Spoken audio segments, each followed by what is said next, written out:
Hello everyone, Derek here with Get Lost Trails. Welcome back to the channel. Today I'm coming to you from Big Bend National Park here in Texas. Getting ready to head out on the River Road.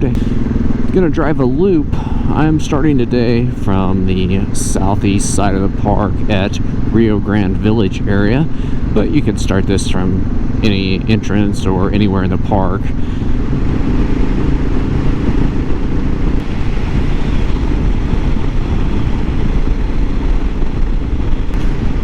Coming up to the River Road here on the east side of the park. The route will take us across here on a kind of a network of gravel roads connecting out on the west side to River Road West.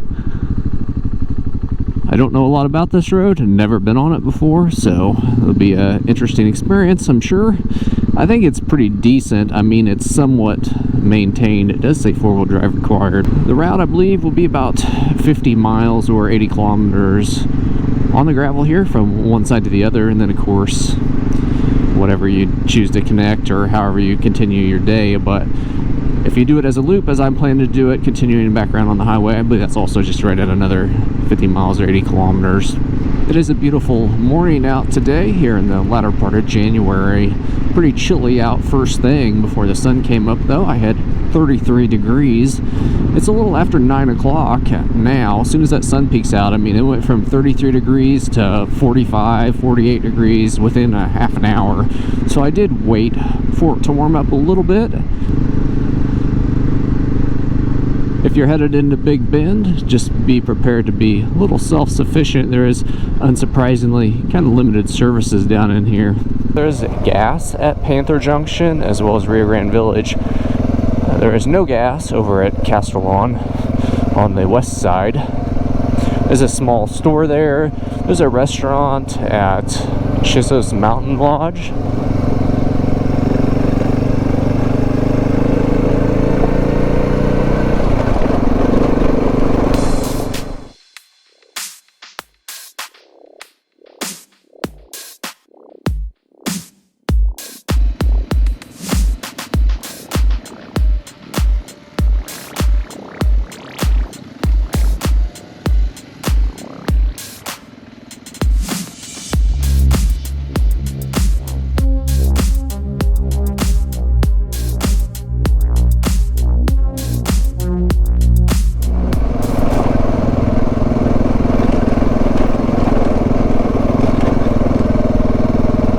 We're going to stay on the River Road West here. If you go to the right, though, take you up to Glen Springs. Just one of the few roads that you can spur off on out here.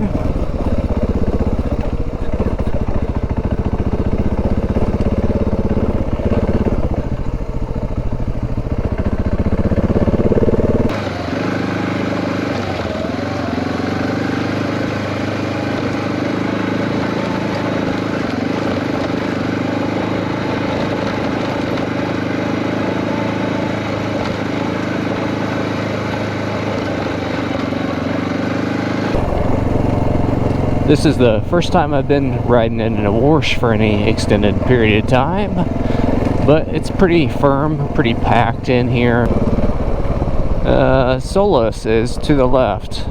What is Solus? Do you want to go down there and check it out? I think it's down to the river. Let's go down there and see if we can see the Rio Grande, see what the view's like. Part of what's back here is a couple backcountry campsites. That's the second one I saw. They are $10 a night, not free anymore here, $10 per night for backcountry camping, which you need to pay for on recreation.gov.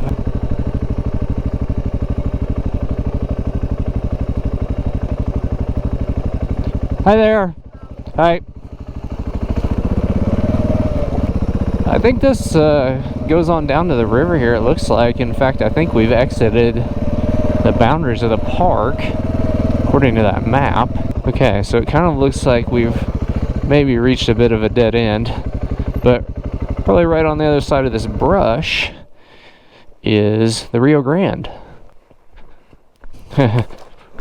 Yes, here is the Rio Grande. It's not all that grand. I'm not sure why it's called that. So if you do want to see the Rio Grande, one of these spur roads is going to be the way to do it. Surprisingly, the River Road doesn't actually run right along the river per se. It does sort of parallel it. Now there are some other better places in the park to see the river than this, I will tell you. So yeah, truthfully, Solace Landing, not a whole lot to see. I mean, you can see the Rio Grande if you want to come down there and see it, but it's not all that spectacular right there at all. How's it going? Good, sir. You? Good. Is there any of these side roads that are really worth going down, or is it all, I mean, there wasn't nothing worth driving down that for? Doesn't just go to campsites. Okay, that's kind of what I wondered. This will get you down right on the river. Yeah, I walked down there, but it's not really pretty or not much to see there. No. I mean, I've seen some pretty places on the river on some hikes, so. Which way you headed? I'm headed to the west side. I mean. Yeah, once you get over on the west side, you'll go through a gate, and those areas down there get you right on the river and much better views. Yeah. That gets a little rocky over on the west side. Does it? You drop down in a lot of gullies and stuff, and it yeah. rocky and sandy spots, so be careful. Yep. All right. Well, thanks for the information. Sure. Be safe. Yep. Have a good day.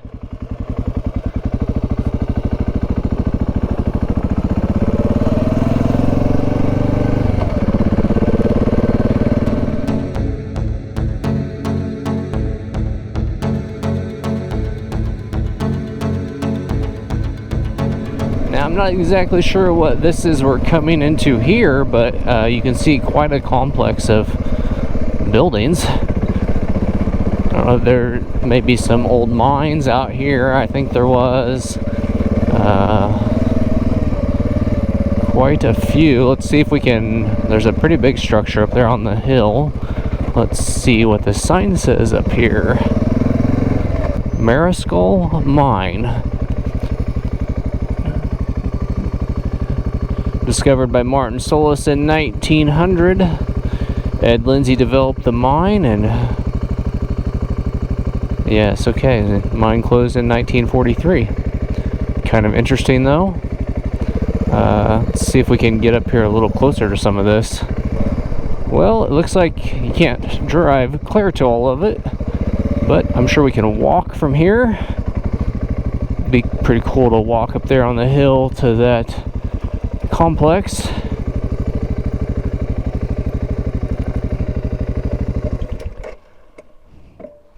I mean, it doesn't say no motor vehicles allowed, but I think that's implied by the rocks. It may look like quite a long ways in the camera, but I don't really think it's that far up there. So let's take a walk up there, have a look at the mining structures, maybe take a lunch break after that while we're stopped here. Now, I wish I would have brought my hat today. The sun, it's very fierce. I can't imagine being here in summer. This is January. It's not that hot, but the sun, the rays. And also last time I rode, or a few times ago, I don't know, I broke the sunglasses that I keep on the bike, so also have no sunglasses. But I'm sure I'll survive. Quite a few neat old ruins scattered out across here. It's crazy to think that men would have came here one time in seeking riches out of the ground, and what a rough way of life it would have been out here for sure. Up the hill here we have what looks like some sort of ore handling processing facility, and most of it's made out of rock or a combination of rock and cement. This lower structure here, all brick. Makes me wonder if that wasn't a furnace or something. You know, the interesting thing out here is mining requires water and energy, you know, and maybe it was mostly man-powered, I don't know, but in Colorado, you have the advantage of having a lot of timber around you, which you can use to fire steam boilers to drive air compressors and rotary hammers. I don't know how that was done here. An interesting infrastructure here. I don't exactly understand the workflow of all of it, but I'm guessing they made quite a bit of effort to refine the ore here on site, because it all had to be shipped out probably quite a ways by mule from here.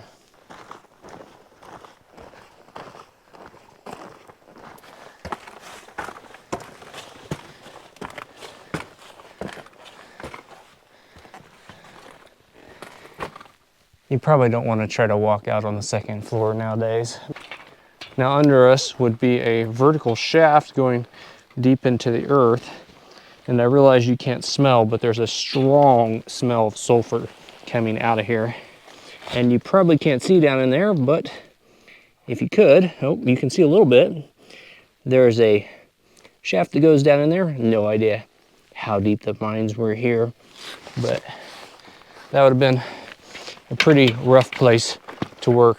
Right beyond that vertical shaft here are a couple horizontal shafts and another vertical shaft as well, or something where it's caved in, who knows, but yeah, I think that's just maybe a cave in. Well, that's gonna do it for the look at the mine. We still got a bit more riding to go, but this is probably gonna be the highlight of the journey for me. I just really enjoy the history of it, and I find it fascinating that the lengths men will go to survive, just their tenacity and ingenuity out here. It's pretty crazy, you know, things like this. You know, would they be developed today? I don't know. I mean, you could compare it to the great lengths men goes to in the Arctic today to drill for oil, I suppose. Anyway, we're gonna head down to the bike, have some lunch, and continue on around the river road. The closest restaurant could quite possibly be in Mexico, so it's going to be important to bring some lunch with you. And plenty of water, because there's definitely no place around here to get any of that. Well, that was a pretty interesting stop. I really enjoyed that. Killed a lot of time there, but that's all right. I'm out here to see things, not just to bounce across rocks. Back to the main route here. I did speak briefly with a gentleman back there that had just came off Black Gap Pass in a Jeep. I actually spoke with him this morning before he went out. He's camping beside me down there, and he said he'd let me know how it was. I always kind of take other people's opinions on things with a grain of salt because everybody has their own experience and challenges that they face, but he said it was all right, doable on a motorcycle, but he wouldn't highly recommend it necessarily. It is one of the few, if maybe not the only, unmaintained road here in the park. It gets pretty rocky around the pass, he said, and other than that, there was some sandy sections, he said, but you know, I don't know, maybe just not totally worth it,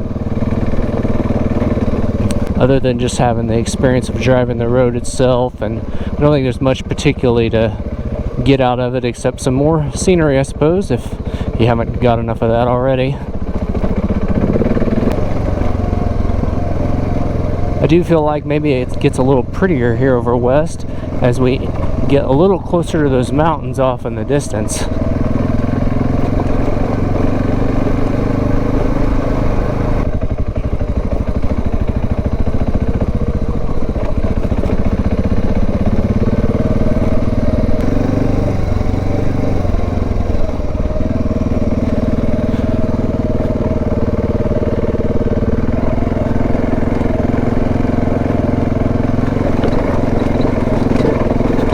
This is really the only kind of remotely sandy part I've been in, and it's really not deep at all. It's just actually more rough than anything with the washboards.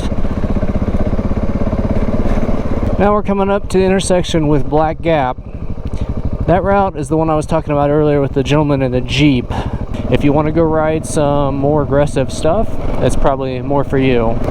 Continuing to work our way towards the west side of the park here, passing another one of the spurs off to the river. That is Tally. Some backcountry campsites down through there. There's, I believe, 3 roads that I'm aware of, including that one over this way that goes down to the river. We might take the last one. I think it's fairly short drive down there to see if it's anything worth seeing. After that, we'll be back at the pavement. We'll take the short spur on down to the Castolon Historic District, where there's a visitor center, a small store, and some artifacts there. After that, we'll get on the Maxwell Scenic Drive, which is the paved road that takes us back towards Panther Junction, and I'll continue my way on back towards the Rio Grande Village. Stop and see some sights along the way. There's a couple historic ranches. Definitely enjoying the scenery out on the drive here. If you don't have the appropriate vehicle for this route, never fear. The highway offers some great scenery as well, so you're not going to miss a whole lot.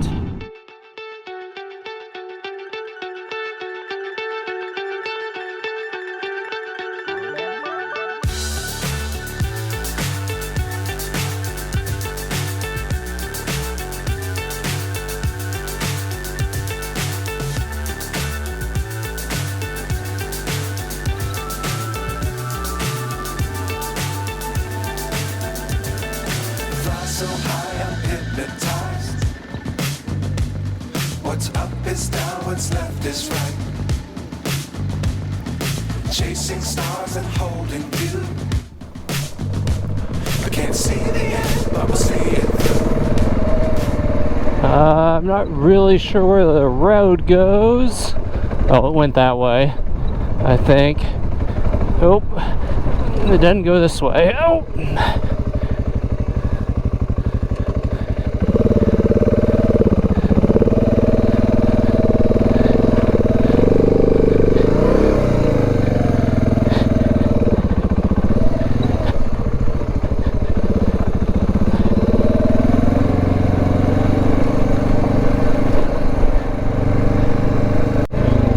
Oh, that's a big drop. Holy. It's definitely a little more challenging on this side. Nothing too bad, just enough that you need to be on your toes and stuff. Sometimes go into things you can't see a little too fast.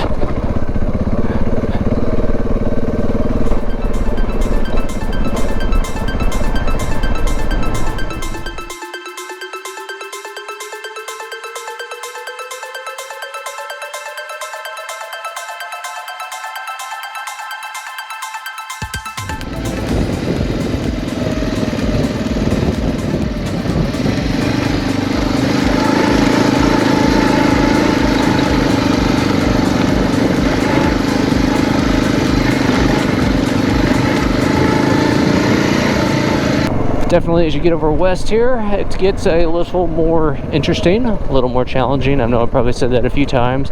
Spending some more time driving in the wash down here, you don't have that plateau or mesa to drive on. A more rugged, rocky terrain, generally speaking. Get an up close and personal experience with the geology here. Well, I could go to Castolon, which is where I want to go, or Buenos Aires, which is in South America, right? I mean, South America is probably that way, but I don't think I can get this across the Rio Grande, so let's go to Castolon. Alright, back to the pavement here. To our left will be a short drive on over to the historic area at Castolon. I'm not sure how you say it. We will go ahead and run down there. Visitor Center will be closed. It closes at 4, and it's right at 4 or past 4. That drive took longer than I anticipated, which isn't necessarily a problem. Of course, I killed quite a bit of time with that mine, and you know, just in general, it takes me longer. I'm not what you would call a fast rider at all. Let's pull in here to Castolon Historic area really quickly. The daylight is going to be fading before too long. That's alright, we're going to get some beautiful golden light on the mountains on the way back on the Scenic Drive, which will be fantastic. Now, unfortunately, the visitor center will be closed, like I said. Normally you can tour that little house over there. It's currently closed as well. It's 4 o'clock. But there's some neat displays here. We can have a quick look at those before we head on. Looking at the industrial equipment around us here, this boiler and compressor and another compressor back there, you'd think that maybe it was a mining activity. But in the 1920s, a businessman tried to develop farming along the Rio Grande there, trying to grow cotton. So unfortunately in 2019, This building behind us here was devastated by a fire that originated on the Mexican side, jumped the Rio Grande, and destroyed what was the visitor center and store. Now, unfortunately, the Aveno House isn't in a structure that you can go in and tour, but it's still pretty neat to come down here and see the traditional adobe style architecture. Now we can peer in through this grate and have a look. I don't know if there's much inside though.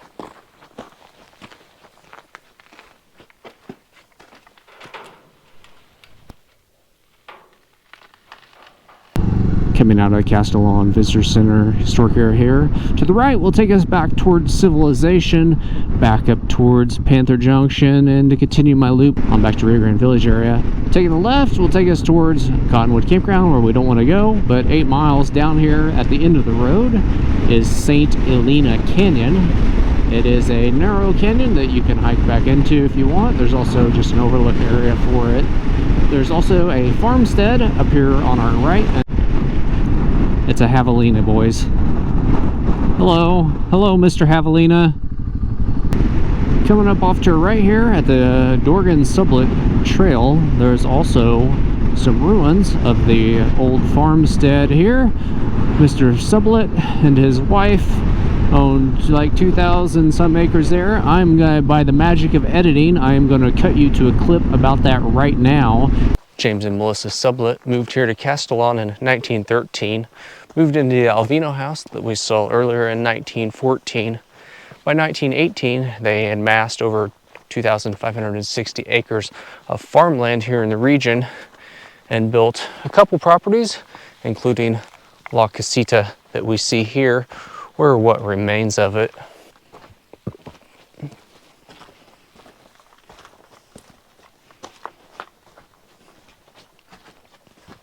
In addition to this, there was a larger adobe structure about a mile up the trail. And I'm gonna cut you straight to a clip of the canyon. Almost to the end of the road, we reach St. Elena Canyon Overlook, the canyon setting in behind us there. A couple more miles, we will be to the end of the road. You can take the 1.7 mile round trip hike back to a narrow point in the canyon. The canyon was carved thousands of years ago from the silty water. At its narrowest point, it's only about 30 feet wide. All right, that was the little segment there past the Castolon historic area. Honestly, you can see the ranch, you can see the canyon. If you want to access the river, there's a place to do that as well, but it's not really worth continuing on down through there, I don't think.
Pretty nice if it wasn't for the harsh sunlight that way, but the view to the west is pretty good. I'm not sure that's my favorite view in the park, but not too bad. It might be better around sunrise or something too, I don't know. We're getting pretty close to sunset here. Just almost immediately past that, or before that, depending on which direction you're going, is the Homer Wilson Ranch. It sits down in the valley below us there. Let's stop and have a quick look. We're this close. Yeah, so way off in the distance in the canyon below us there, we can see what's left of the Homer Wilson Ranch, an old sheep and goat ranch that operated in here until 1945.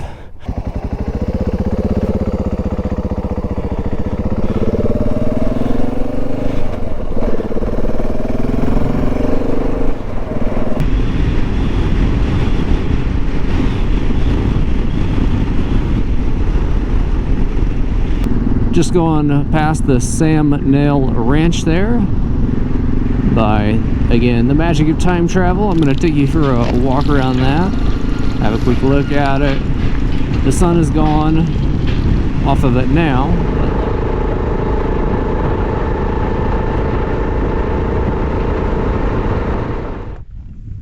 Here at one of the many pullouts along the Maxwell Scenic Drive.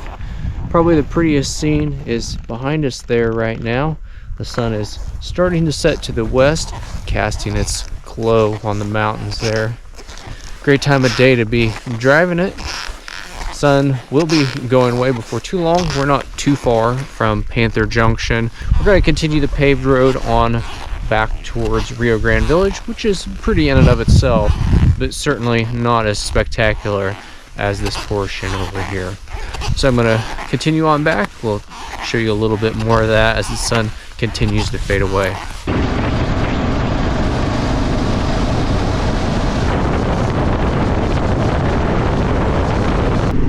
We've turned off of the official scenic drive route. We are now on what my phone calls Maverick Drive, or Google Maps calls Gano Springs. It's 13 miles back to the east from there to Panther Junction, where the visitor center is, a small store, gas station. Also worth checking out though is Chisos Mountain Lodge, Chisos Basin area, which is a little windy road that dead ends up in the Chisos Mountains. Definitely a much different landscape than down here. More trees, and it's like 5,000 to almost 6,000 feet on the road there, 5,700 feet I believe. The road gets to for sure. Very pretty area up in there, absolutely worth checking out.